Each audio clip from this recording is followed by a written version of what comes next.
Marcelo, seja muito bem-vindo aqui à nossa programação. Muito bom dia para você. Olá, Paula, como vai? Prazer estar aqui com você.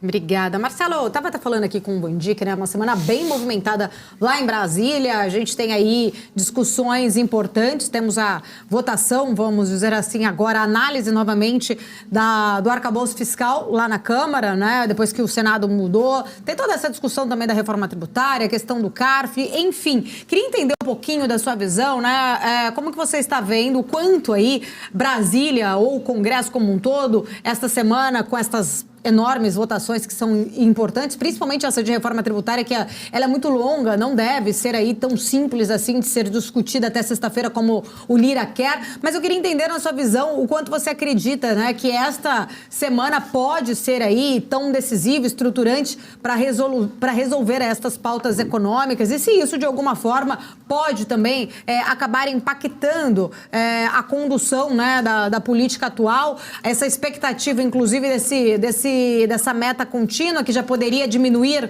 os juros ali, ajudar a diminuir os juros da política monetária, como o mercado vem precificando já agora para agosto, enfim, mas tem toda uma discussão ainda também em relação à lei orçamentária. Eu queria um pouquinho da sua análise, né, sobre as pautas políticas que impactam as pautas econômicas. Ok, eu acho que a gente falando aqui, esse tema que tem sido recorrente da ata do Banco Central, da política monetária, eu acho que essas aprovações, aprovar a reforma tributária, a reforma, o arcabouço fiscal, eu acho que ela vai trabalhar positivamente nas expectativas. O Banco Central falou muito na ata das expectativas, colocou muito peso nas expectativas, né, de forma talvez um item mais subjetivo, né, não mensurável, como quando ele coloca na ata lá, evolução de preços, isso tudo é mensurável, né? Quando ele fala de expectativa, já começa a ficar um pouco subjetivo. Ele coloca muito peso nesses itens, ele fala do arcabouço fiscal, e eu acho que isso tudo será um componente positivo para que a gente tenha um impacto positivo nas expectativas, aí sim, tendo um impacto direto sobre a redução da taxa de juros, né? Quando também o Conselho Monetário Nacional mantém a meta de inflação, não altera a meta de inflação, está muito claro também que causa desconforto para o Banco Central e ele muda só o horizonte, né, de referência, mas na verdade o Banco Central já vem trabalhando com o horizonte fora do calendário anual, né? Porque se fosse para trazer a meta de inflação para dentro do ano, a taxa de juros seria muito maior, o próprio Roberto Campos já falou isso.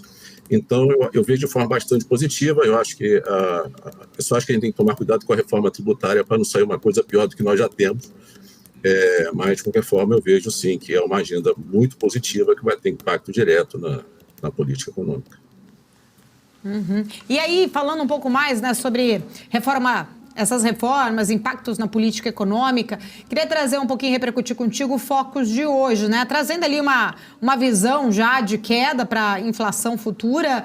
Você acredita que isso pode realmente, né? O mercado pelo menos está pedindo já essa queda da política, da taxa de política monetária, da Selic, para agosto em 0,5 ponto percentual, pelo menos na curva de juros da semana passada, quando a gente viu a votação, né, do CMN também, no qual colocou ali essa perspectiva com a mudança da meta do ano calendário, já trazendo uma queda para 0,50 em agosto, 0,25 na verdade, a curva colocava na semana passada para agosto e duas quedas, acho que de 0,5 e uma de 1% para o final do ano. Mas agora, né, o Focus já traz aí uma projeção, acho que de queda da inflação futura. Você acredita que este cenário realmente esteja próprio, né, propício aí para a gente já começar a ver uma queda até um pouco maior da Selic em agosto? Sim, tudo mais constante, sim. Eu só não vejo assim uma queda muito forte, 0,25, 0,5, um ponto percentual. Eu acho que o Banco Central vai ser, como ele fala, parcimonioso. Eu acho que ele não vai entregar essa queda toda.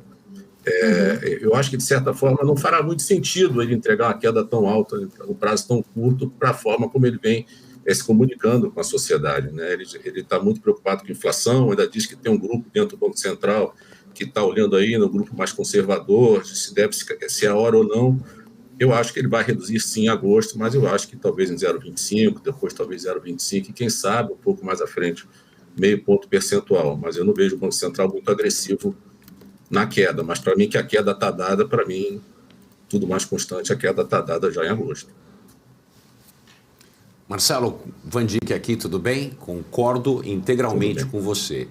Acredito, na minha leitura dos dados e principalmente na fala do Banco Central, que as quedas devem ser paulatinas e em torno de 0,25 cada uma. Eu não acredito, como você expôs aí também, que a gente tenha esse capital para queimar, né, esse capital político para queimar de uma queda de 1% na última reunião do ano.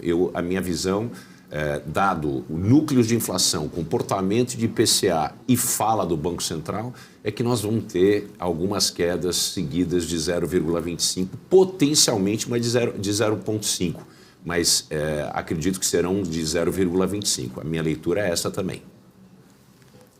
Sim, eu vejo dessa forma, Rodrigo. Eu acho que não faria sentido um Banco Central agressivo depois de ser conservador e ter um discurso tão forte, né? Discurso até que desagradou no comunicado pós-reunião do Copom, né? Depois veio a ata um pouco mais leve, aí o pessoal também não gostou. Não faria sentido ele sair muito rápido, descendo muito rápido dessa taxa, mesmo a gente sabendo que o juro real está muito alto, etc. e tal. Mas eu acho que ele vem devagar, ele não vai entregar uma queda muito expressiva, não. E a gente também está aproveitando bastante, né, essa oportunidade com o PIB crescendo muito mais do que a gente tinha feito qualquer tipo de indicação no começo do ano. A leitura é muito positiva para emergentes em geral, né? Brasil, México, até a Turquia está fazendo um trabalho bom de crescimento. Parece que agora encararam a necessidade de resolver problemas internos com relação à inflação. Só ficamos mais preocupados com a Argentina, que realmente está fora do jogo. Mas existem ventos muito propícios para a emergência e o Brasil surpreendendo no crescimento. Sim, não resta dúvida nenhuma. Eu acho até que, falando de política econômica, como a Paula falou, a política econômica deveria buscar aumentar a produtividade do Brasil. O Brasil tem problemas sérios com produtividade. E a produtividade acaba impactando toda a questão da política monetária também, porque a economia acaba não tendo um potencial de crescimento muito elevado. A economia aquece um pouco, aí de novo tem problema com o hiato do produto, o Banco Central vai ter que elevar a taxa de juros. Então, a política econômica, as políticas propostas pelo governo deveriam impactar produtividade, que é um assunto muito mais sério, que tem a ver com educação, inovação, uma série de coisas. Mas eu vejo um pouco por aí. A gente tem que também enfrentar essas questões, senão a gente vai ficar sempre nesse ciclo aí de sobe, desce. Eu acho que essa questão da produtividade é central nessa discussão toda. Maravilha. Marcelo, quero agradecer. Muito obrigada pela sua presença aqui na BMC News. Fica o convite para voltar em outras oportunidades. Eu que agradeço. Prazer falar com vocês todos. Até logo.